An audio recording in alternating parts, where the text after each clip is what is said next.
So guys, magandang hapon sa inyong lahat. Dito po tayo ngayon sa aking sa backyard banana farming. So dito po tayo ngayon gagapas ng mga damo kasi marami na po, pinapabayaan na po kasi may online class po. Busy talaga sa pag-aaral. So dito guys, samahan nyo ako. Tara. Kukuha tayo ng damo sa paligid ng ating banana para hindi ito agaw ng ng sustansya sa banana. Ito.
So guys, kukuha pa tayo ng mga sucker po na para hindi po maliit yung bunga ng ating saging. So guys, ito po yung kukunin natin, yung sucker na na dalawa na maliit. Dapat po dalawa lang yung sila dito, para hindi po maliit yung susunod na na bunga ng ating banana. Dapat kukunin po natin ito. Ayan. Hindi po agaw mga sustansya ng ating saging, kaya para ito po yung dalawa nito mataba yung kanilang yung bunga nila, yung itong sumusunod. Dapat kukunin ko ito mga sucker na dapat dalawa lang po sila. Yan, dapat ito lang po para mataba, para pagkagapas mo po ito, pagkabunga po, pagka ito'y namunga, susunod na yun naman po ito, tapos susunod naman po ito, sunod po kasi ito so dapat yung itong dalawang ito kukunin para yung bunga niya hindi gawin yung sustansya nito, yung bunga ng dalawa pong ito, yung ating banana na ito. So ito po yung ginawa nating sucker po na apat na po kasi sila kaya baka maaga po yung sustansya nito.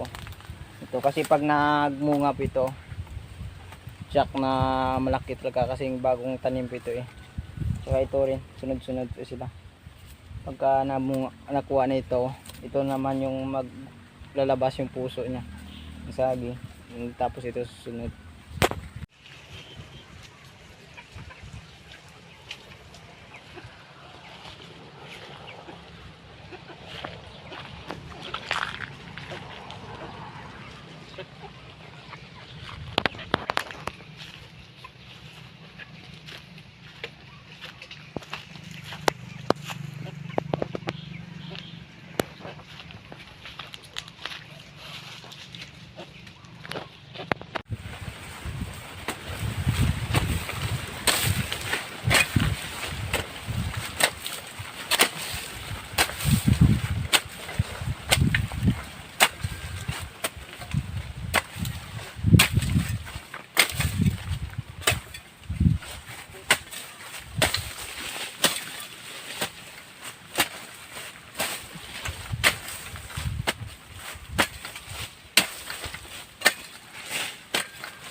So guys, medyo natapos natin yung 30 po na puno ng saging. Natapos natin pong linisan para maganda po yung sucker nila.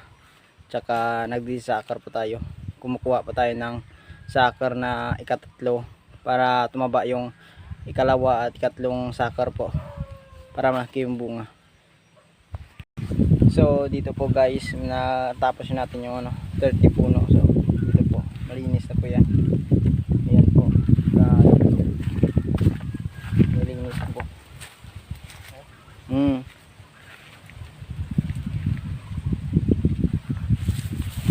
Tapos nagawin natin dito kanina po. Ayan. Kaya hindi po namin tinamnan dito sa gitna kasi puro gulay po yan. Wala na po, napatas na. Tanda na kasi yung mga sitaw eh. So yun, wala. Saging lang dito sa dito namin nilagay sa tabi para matamnan po ng dyan sa gitna mga gulay. Ayan po, malinis na po. Ayan po, malinis na. Maganda na po yung sucker niyan. Nalalabas after 1 month po. Baka marami na po yung sucker yan, dalawa. Ayan po. Dito po yung mga talong namin dati na matanda na. Ito, wala na po. Papalitan naman namin po dito next month. Kapag hindi umulan para maganda po. Walang uod. So ito po. Maganda na po siya. Maganda na po yung niya. Magiging resulta, bunga, matataba na po yung bunga niya. Ayan po.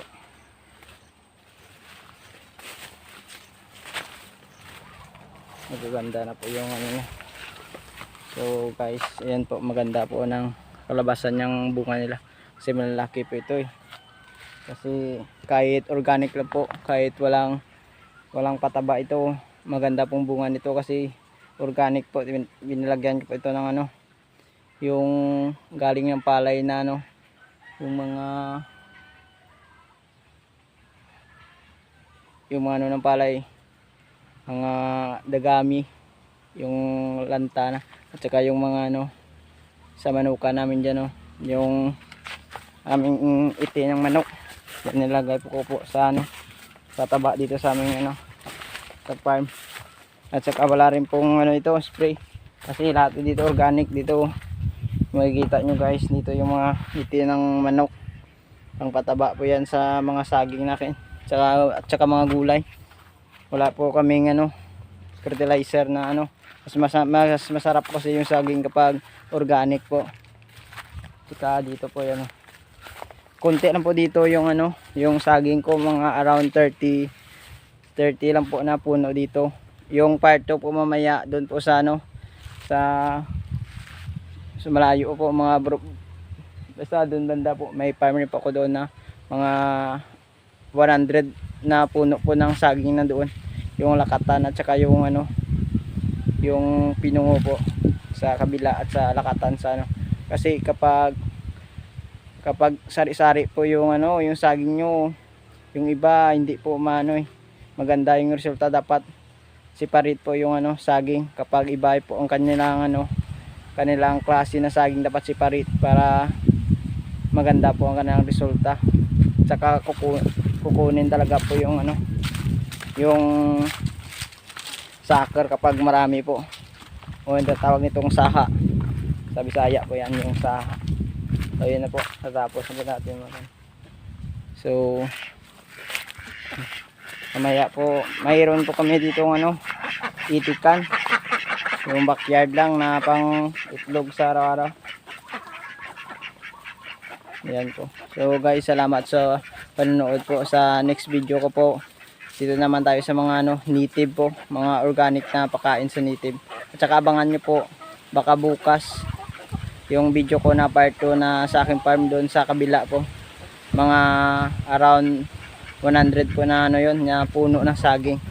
Dito po mga around lang 50, 20 po yung mga pinungo dyan dito banda yung mga pinungo nya, 50, 20 po dyan mga around 20 po dyan yung saging ko. Tapos dito naman po sa kabila yung lakatan, yung pa sila 30 po, 30 po sila. Tapos dito mga 20. So guys, thank you for watching. Kung nagustuhan niyo po ang aking video, subscribe na po. At saka may part 2 pa po yung mamaya yung banana farming doon sa aking farm. Ako lang mag-isa po na ganun nun, nag-maintenance at saka wala pong gastos kasi yung bini naman po dito hiningi ko lang sa mga mga local farmer rin po dito kasi libre lang naman po. Salamat po guys, that's all for today.